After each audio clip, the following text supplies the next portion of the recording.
Let's use what we have learned so far and look at common network designs. Now, common is a fairly relative term. While I could spend all day talking about network designs, I have picked a handful of designs that best relate to this module. Let's start by looking at availability. If your application needs increased availability, you can place two virtual machines into multiple zones, but within the same subnetwork as shown on this slide. Using a single subnetwork allows you to create a file rule against the subnetwork, in this case 10.2.0.0/16. Therefore, by allocating VMs on a single subnet to separate zones, you get improved availability without additional security complexity. A regional managed instance group contains instances from multiple zones across the same region, which provides increased availability. Next, let's look at globalization. In the previous design, we place resources in different zones in a single region, which provides isolation from many types of infrastructure, hardware, and software failures. Putting resources in different regions, as shown on this slide, provides an even higher degree of failure independence. This allows you to design robust systems with resources spread across different failure domains.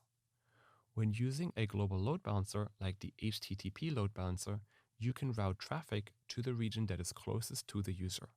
This can result in better latency for users and lower network traffic costs for your project. We'll explore both managed instance groups and load balancers later in this course series. Now, as a general security best practice, I recommend only assigning internal IP addresses to your VM instances whenever possible. CloudNet is Google's managed network address translation service. It lets you provision your application instances without public IP addresses, while also allowing them to access the internet in a controlled and efficient manner. This means your private instances can access the internet for updates, patching, configuration management, and more. In this diagram, CloudNet enables two private instances to access and update server on the internet, which is referred to as outbound NAT. However, CloudNet does not implement inbound NAT. In other words, hosts outside your VPC network cannot directly access any of the private instances behind the CloudNet gateway. This helps you keep your VPC networks isolated and secure. Similarly, you should enable private Google access to allow VM instances that only have internal IP addresses to reach the external IP addresses of Google APIs and services. For example, if your private VM instance needs to access a cloud storage bucket, you need to enable private Google access. You enable private Google access on a subnet by subnet basis.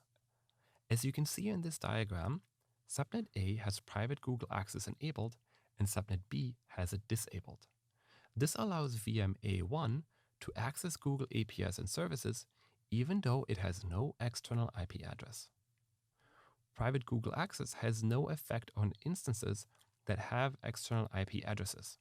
That's why VMs A2 and B2 can access Google APIs and services. The only VM that can't access those APIs and services is VM B1. This VM has no public IP address, and it is in a subnet where Google Private Access is disabled.